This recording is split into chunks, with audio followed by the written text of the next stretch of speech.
अरबों रुपए का राम मंदिर बनना, आप खुद सोचो कि हम किस समाज में जी रहे हैं। और जब मुझे तो लगता है लानत है हम पर जो हम जी रहे हैं। ये सुनने के बाद, ये देखने के बाद भी हम जी रहे हैं, हम कुछ कर नहीं रहे। आज ये कह रहे हैं राम मंदिर का मुहूर्त ठीक नहीं है। इन्होंने ये क्यों नहीं बोला कोरोना वायरस का मुहूर्त ठीक नहीं है, आज अस्पताल बनाइए, आज ये चाहिए वो चाहिए। औरतों ने 9 महीने की प्रेगनेंसी के टाइम में भी ट्रैवल करा, सड़कों के किनारे अपने बच्चों को जन्म दिया। तब ये सरकार कहाँ थी? तब क्यों नहीं इनको याद आया कोई हॉस्पिटल बनाया जाए, कोई इनके लिए अतिथि गृह बनाया जाए। ये मंदिर है लेकिन उसके अंदर पूरी इंडस्ट्री चल रही है। का ध्यान हटाने के लिए अब एक राम मंदिर का मुद्दा लगा दिया कि तुम मरो, भूखे मरो, सड़कों पे आओ, कोई फर्क नहीं पड़ता। मंदिर बन रहा है, मंदिर देखो। मैम, देश में महामारी चल रही है लेकिन सरकार जो है वो राम मंदिर बनाने में जुटी हुई है। क्या आपको नहीं लगता कि इस टाइम जनता को हॉस्पिटल चाहिए, दवाइयाँ चाहिए? कई राज्यों में बाढ़ आ रही हैं, लोग तबाह हो रहे हैं, तरह ईमान है, लेकिन पूरी सरकार, केंद्र सरकार या योगी सरकार लगातार मंदिर बनाने में जुटी हुई है। ये हमारा दुर्भाग्य है, हमारा दुर्भाग्य है ये कि हम जिस स्वतंत्र देश में रह रहे हैं, जहाँ पे सबके राइट्स हैं, बोलने के, रहने के, खाने, हर तरह के राइट्स हैं, वोट का अधिकार है हमें, वहाँ पे हमें ये अधिकार नहीं है कि हम किसी गवर्नमेंट सरकारी अस्पताल में जाके अपना फ्री में इलाज करा लें। अभी मैंने देखा है कोरोना वायरस, एक बुजुर्ग थे बेचारे, उनके पास ये मास्क ये लगाते हैं, ऑक्सीजन लगाते हैं, उस तक की व्यवस्था नहीं थी। गवर्नमेंट हॉस्पिटल वालों ने उसको एक बेंच पे बिठाया उस मजदूर को, और उसको वहीं पे उन्होंने ऑक्सीजन लगा दी और बोला कि तू यहीं बैठ, तेरा यहीं इलाज हो जाएगा। इस तरह की जिस देश में स्थिति हो, जहाँ कि हम अपने जो लोग मर रहे हैं कोरोना वायरस से, उन लोगों को हम इतना भी नहीं दे पा रहे, इतनी फर्स्ट एड भी नहीं दे पा रहे, वहाँ पे अरबों रुपए का राम मंदिर बनना, आप खुद सोचो कि हम किस समाज में जी रहे हैं। और जब मुझे तो लगता है लानत है हम पर जो हम जी रहे हैं। ये सुनने के बाद, ये देखने के बाद भी हम जी रहे हैं, हम कुछ कर नहीं रहे। हमें सबको जागना चाहिए और अपने समाज को जागृत कराना चाहिए कि राम तो सर्वव्यापी है, वो रोम रोम में, कण कण में रहते हैं। उनको लाखों रुपए, अरबों रुपए के मंदिर बना के उसमें सजा के वो रहेंगे, ऐसा कुछ नहीं है। आप राम को मुंह में राम बोलिए तो मैं सोचती हूँ राम आपके पास आ जाएंगे। उनको किसी मंदिर या किसी हेलीकॉप्टर या कोई चांद से कोई जहाज आए, ऐसा कुछ उनको नहीं चाहिए। आप मुंह से बुलाइए राम जी आ जाइए, वो आ जाएंगे आपके पास। राम तो जनता की तो डिमांड है ना मंदिर बनाने की, सरकार उसी भी है। सरकार की डिमांड है, जनता की डिमांड है, ये तो राम जी ही जानते हैं कि कौन सी डिमांड को जनता के ऊपर ठोक कर, जनता के मुंह पे लगा के, जनता की तरफ से करके अपने जो हमारे जो मतलब है उनको सिद्ध किया जा रहा है, अपनी सत्ता को। तो आप मानते राम है? मैं मानती हूँ राम है, सर्वव्यापी है, किसी ने देखा नहीं, हमने भी सुना है, रामायण में पढ़ा है, तुलसीदास जी की रामायण है, उन्होंने लिखा है, रामायण थी, राम जी हुए थे।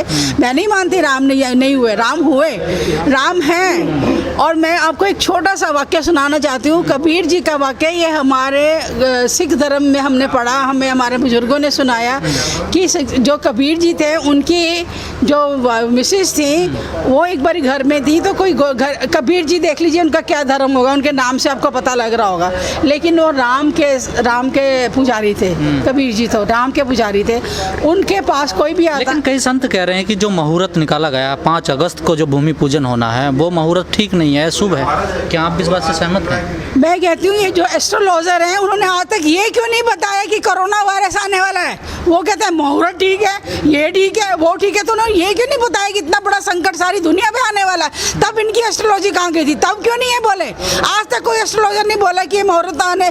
आज ये कह रहे हैं राम मंदिर का मुहूर्त ठीक नहीं है। इन्होंने ये क्यों नहीं बोला कोरोना वायरस का मुहूर्त ठीक नहीं है, आज अस्पताल बनाइए, आज ये चाहिए, वो चाहिए।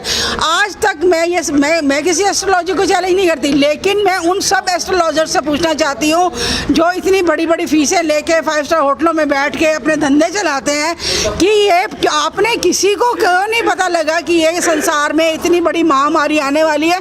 कोई तो जिंदा होता। कह तो रहे हैं ना बीजेपी के नेता, राम मंदिर का निर्माण शुरू होगा, कोरोना अपना भाग जाएगा। ऐसे तो मैं भी कह सकती हूँ।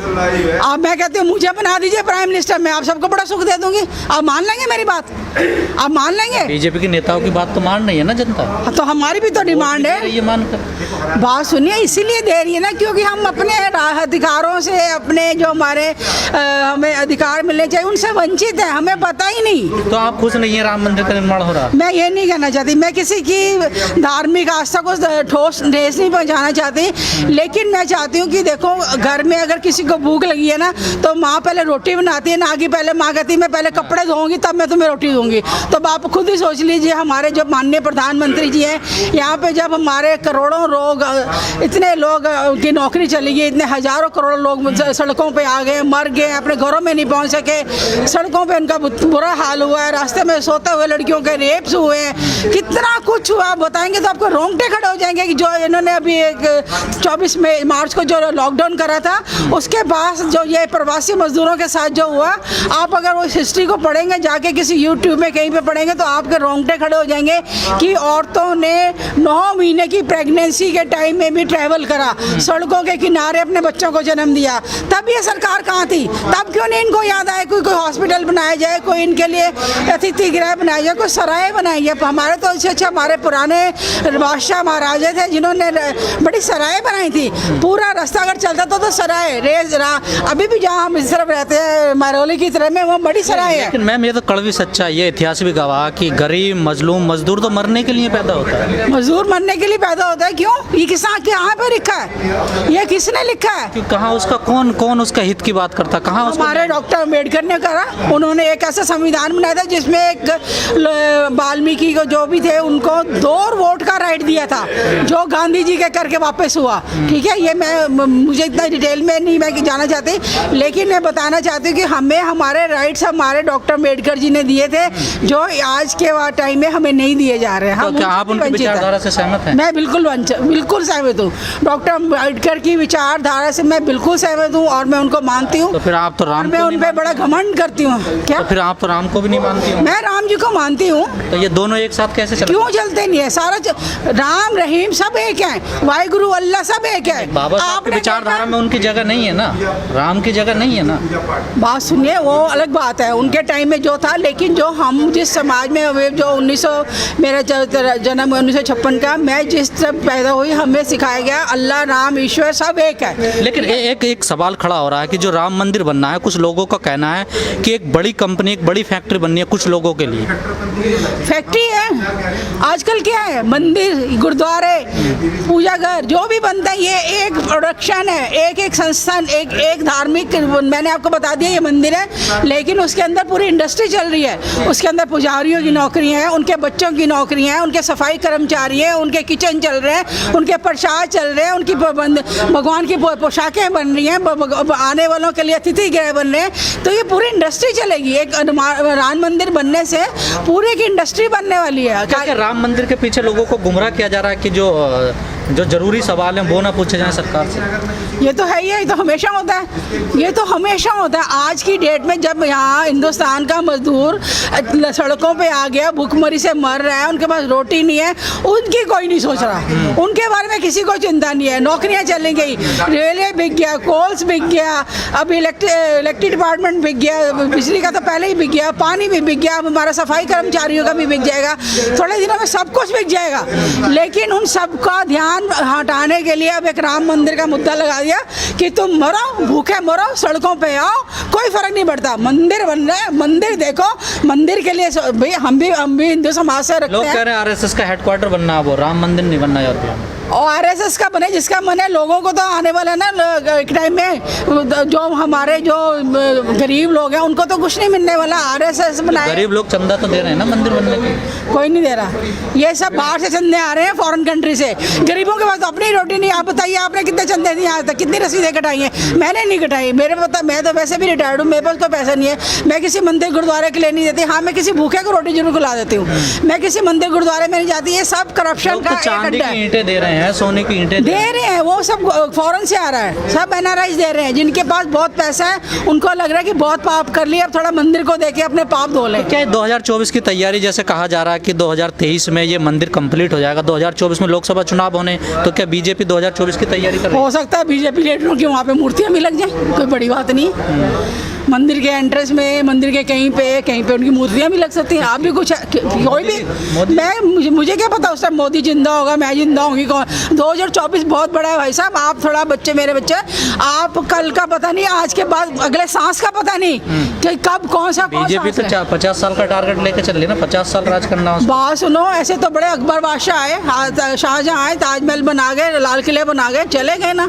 वो तो नहीं जिंदा रह गए अपने राजमहल के साथ, वो तो नहीं लाल किले में अंदर आके बैठे गए। उन्होंने बनाए थे कि हम हजारों साल, आज उनका नाम निशान लेने वाला कोई नहीं है। लेकिन जैसे सरकार की पॉलिसी है, आपको नहीं लगता कि विपक्ष इस टाइम बिल्कुल कमजोर हो चुका है, कोई विरोध नहीं है उसके खिलाफ? विपक्ष कमजोर है क्योंकि हम लोग अपने राइट्स के बारे में नहीं जानते हैं। विपक्ष कौन है? विपक्ष हम सब लोग हैं। अब आप सब खुश हो रहे हैं, मंदिर बन रहा है, मैं भी खुश हो रही हूँ, मंदिर बन रहा है, भगवान की एक जगह बन रही है। लेकिन मंदिर बनो, मैं अगर मेरी माँ घर में मंदिर में पूजा करेगी ना, पहले वो मेरे को रोटी देगी, ठीक है, फिर कहेगी कि मैं पूजा कर लूँ, मेरे बच्चे भूखे, पहले मैं उनको, मैं अगर माँ हूँ तो पहले मैं घर में बच्चों को रोटी दूंगी, फिर मैं मंदिर बनाऊंगी। तो क्या अभी राइट समय है मंदिर बनाने का? मंदिर बनाने का कोई समय नहीं होता, कोई समय नहीं है। आप जब मर्जी मंदिर बना लीजिए, भगवान की मूर्ति रखिए, मंदिर बना लीजिए, पीपल का पेड़ खड़ा कीजिए, मंदिर बना लीजिए, जहाँ मर्जी मंदिर तो हर जगह आपके दिल में, मेरे दिल में, हर राम तो सर्वव्यापी ना, उनके लिए मंदिर क्यों बना? पत्थर खड़ा करने से नहीं, ये अरबों करोड़ों रुपए का मंदिर बनना है मैम। तो अब देखो ना, आप भी खुद समझ आते हैं कि जब हम लोग कोरोना वायरस से मर रहे हैं, नौकरियां हैं नहीं है, लोग परेशान हैं, इतनी बड़ी चाइना ने हमारे इतने वीर शहीद कर दिए, उनका सबका ध्यान हटाने के लिए मैंने एक मंदिर का आपको दे दिया। अब आप एक सेक्युलर देश है भारत, और स्वयं खुद प्रधानमंत्री जा रहे हैं, तो आपको नहीं लगता कि जो सेक्युलर की छवि है उस पर कहीं ना कहीं असर पड़ेगा? किसी धार्मिक स्थान का कोई प्रधानमंत्री संवैधानिक पद पर रह के उसका, देखो ये उनका अपना विचारधारा है मोदी जी का, ठीक है। हाँ। वो किस धर्म से जुड़े क्या है, लेकिन नहीं संवैधानिक पद पे तो है ना, धर्म तो बाद में है ना। नहीं, धर्म तो पीएम है, सबके लिए पीएम है ना। वो खाली एक हिंदू धर्म के पीएम थोड़ा है, वो सिख धर्म के भी है, क्रिश्चियन के भी है, जैन के भी है, बौद्ध के भी है, ईसाइयों के भी तो है, क्या जाना जायज है? मुसलमानों के भी है। जाना जायज है, सही है। ये तो उनको सोचना चाहिए कि मैं एक सर्वव्यापी, आपका विचार क्या कहता है? मैं एक बात सुनो, मैं कह दूं कि नहीं जाना चाहिए तो वो रुक थोड़ा जाएंगे, वो रुक थोड़ा जाएंगे। मत होगा ना। अगर मैं होती तो मैं नहीं जाती। अगर आज को मुझे एज ए प्राइम मिनिस्टर पूछे कि आप एक राम मंदिर बन रहा, आप आइए, तो मैं कहूँगी नहीं, मेरे लिए सबके सारे धर्म बराबर हैं। जब सब धर्मों के लिए कुछ बनेगा तो मैं ज़रूर आऊँगी। मैं एक धर्म के लिए झंडा उठा के आपके आगे नहीं चल सकती, क्योंकि मेरे साथ जब मैं इलेक्शन जीती थी मोदी जी, तब आपके साथ खाली हिंदू धर्म नहीं था, हम वाल्मीकि भी थे, हम ईसाई भी थे, जैनी थे, बौद्ध थे, और सिख धर्म के लोग थे, सब तरह के मुसलमान भी थे, सब कुछ थे, जिन्होंने अपना सब कुछ आपने वोट दे के आपको जिताया। तो आप उनकी भावनाओं को अगर कुछ मान देना चाहते हैं तो प्लीज़ आपने डिसीजन करा उस पर एक बार और विचार कीजिए। मैं नहीं कहूँगी आप मत जाइए, क्योंकि मोदी जी मेरी बात मानने वाले नहीं है। हम तो कहते हैं ज़मीन के चलते हुए ऐसे कीड़े हैं कि जिनको कोई पहचानता भी नहीं। हमारे से बहुत आते हैं, बहुत जाते हैं, लेकिन मोदी जी एक बहुत माननीय एक पोस्ट पे हैं, ये दूसरे वो सिटीजन है, सेकंड सिटीजन ऑफ इंडिया है। तो उनको खुद सोचना चाहिए कि जो मैं कर रहा हूँ, क्या ये मैं सारी दुनिया को खुश कर पाऊँगा ये करके, कि मैं एक चंद लोगों को, चंद समाज को खुश करने के लिए कह रहा हूँ। ये उनका अपना विचार है, बाकी किसी को फोर्स नहीं कर सकते। आप भी कुछ कर सकते हैं, मैं भी कुछ कर सकती हूँ, मैं कहीं भी जा सकती हूँ, स्वतंत्र भारत है, कोई कुछ भी कर सकता है।